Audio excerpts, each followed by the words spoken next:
Hello, CST302, and welcome to Foundations of Christian Thought. My name is Dr. Schmidt.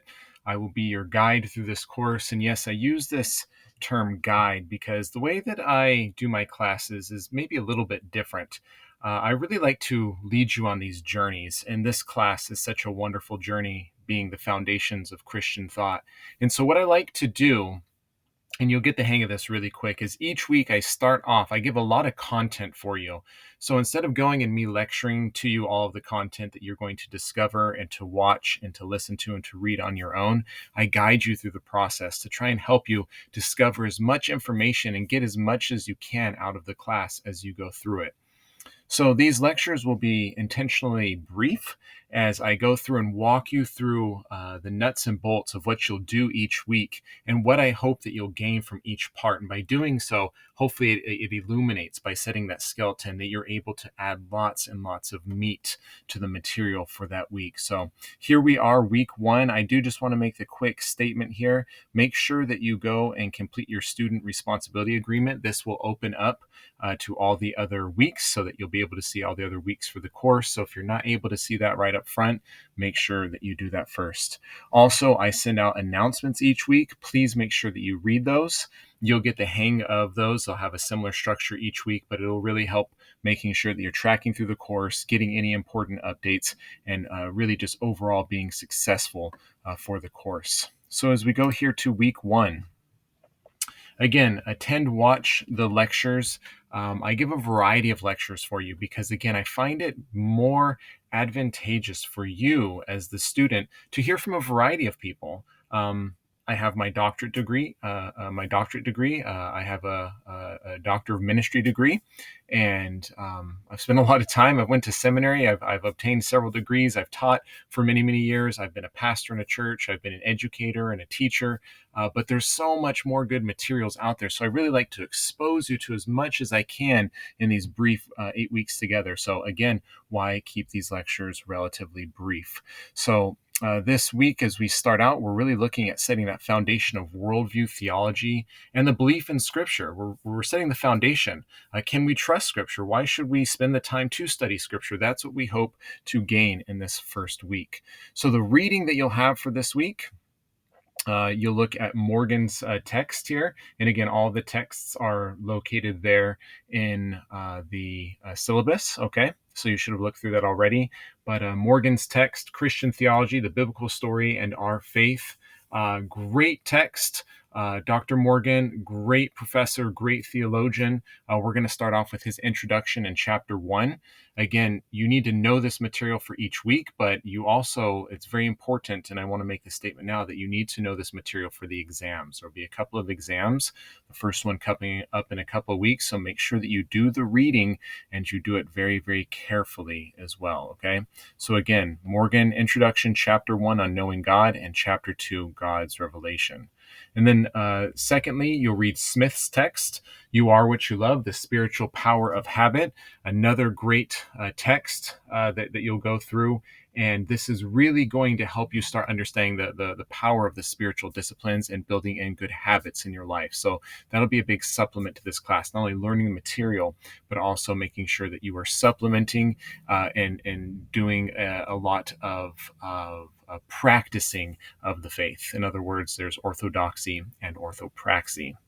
And then third reading you'll have is Mathis's text. This is Habits of Grace, Enjoying Jesus Through the Spiritual Disciplines, also focusing again on that practical aspect of the Christian faith. So I hope that you'll find these very, very helpful and that you'll really spend the time each week really embracing and immersing yourself in this. So definitely set aside the time each week to do the readings. You're going to need to do them for the discussion boards and also for those exams. Okay, so I just want to give you a heads up on that.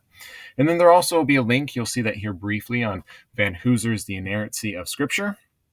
Make sure that you also read through that. I'll talk about that here in just a second, and that should prepare you for the only assignment you officially have to turn in for week one, and that is Smith's discussion board, which we'll look at here in just a second.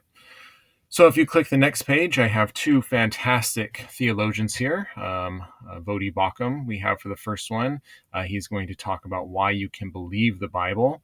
And James Anderson is going to help you understand really what we would consider to be epistemology. What is your worldview and how did you come to develop that worldview? You're really going to have to do some self-analysis and really looking at why do you believe the things that you do? How did you come to believe those things? Because those are very important to reflect on those in looking at understanding scripture and context so that we can properly understand the foundations of Christian thought, which is what we are doing in this course. So if we go on to the next one here, we are going to see Van Hooser's The Inerrancy of Scripture. And this is located right here for you in a download.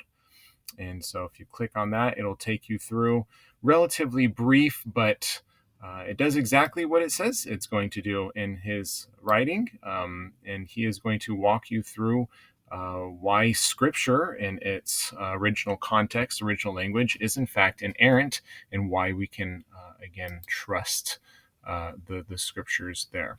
So as we come back to that kicked me out there, so we'll just jump right back in. That is Van Hooser's reading, so the videos, the supplemental reading, and that leads us to the discussion board for this week. So again, the You Are What You Love text, chapter 1. After reading it carefully, you will answer these questions. So how would you describe the thesis of Smith's book? In other words, what's his premise? What's his foundation? What do you believe after reading chapter 1 Smith is ultimately trying to accomplish in this book? And what is his main argument? What is he trying to persuade you? What is he trying to convince you of in his first chapter? Okay. Number 2, what does Smith mean by habit, and how do habits play into his vision of the Christian life? So when he uses this word habit, is he just referring to something that you do every day? You know, perhaps you wake up every morning and drink coffee or a glass of water or go for a walk. Is that the same thing? Is that the same type of habit? Or is he expounding upon that a little bit? Explain that with a little bit more detail of what he means and how he believes habits play into his vision of the Christian life. And then 3, based on what you've read so far, do you think that there is a tendency for Smith to downplay the role of thinking and believing? In other words, Smith makes a huge emphasis on habit. Is he downplaying thinking and believing? Are they not as important as habits? Why or why not? And how would you explain the connection between those two? So that's what you're going to be looking at. That's what you're going to be doing this week.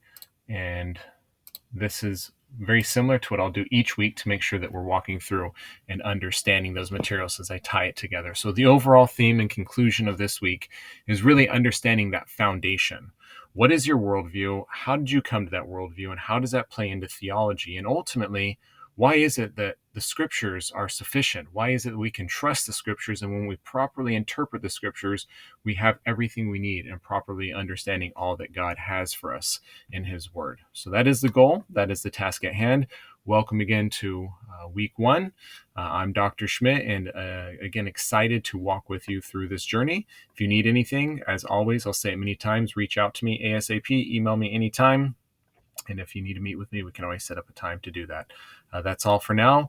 Look forward to interacting with all of you, and I will see you again in week 2.